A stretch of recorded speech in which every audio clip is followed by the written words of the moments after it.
Season 3 starts off with Bates still in prison, so yeah, and we can't tell you. We just can't. Anna's fighting to free her man, so Anna's mission is certainly to prove the innocence of her man, and that's all. She's very blinkered about that.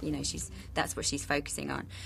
I read somebody asking you about Bates' sex symbol image. The ladies love Mr. Bates. You get love letters and proposals. I got sent a pair of underpants from a man. Did you? Yeah, I didn't know that. I'll tell you that. No. So I'm wearing them. They're really tight though. Now, I'm asking all the ladies about the clothing. I guess your clothing isn't quite as restrictive as some.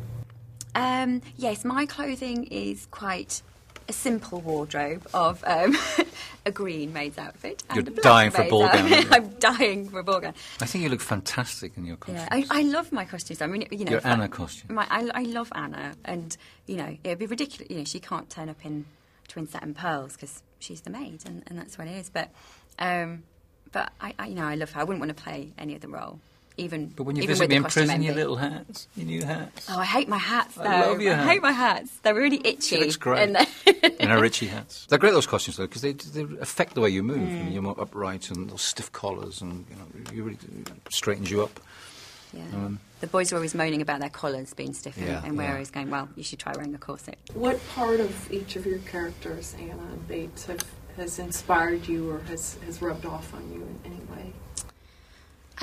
For me, with Anna, I think something has rubbed off on me slightly in the fact of when I was kind of deciding how to play her in season 1, and I decided, she has to be very emotionally involved, and she's got a very strong head on her shoulders, and which just was given to me by Julian's writing. It was very easy decisions to make, but the thing that I wanted her to be, I didn't want her to be kind of wishy-washy, nicey-nicey. I wanted her to have this strength and not suffer fools gladly. And that's something I've taken from her a little bit, that I could be a little bit more like that. What about you? I've just enjoyed, nothing's rubbed off on me, but I've enjoyed, when I was playing this part, I got to thinking about my two granddads, my Irish grandfather and my Scottish grandfather, and there were two men who worked, they were steel workers, but they were very dapper men. They'd slog their guts out in the steelworks, but they'd always scrub up, and at the weekends they'd be immaculately dressed, and they were very stoic men. They'd fought in the war, and I thought a lot about them when I was playing the part, and that's been a good thing.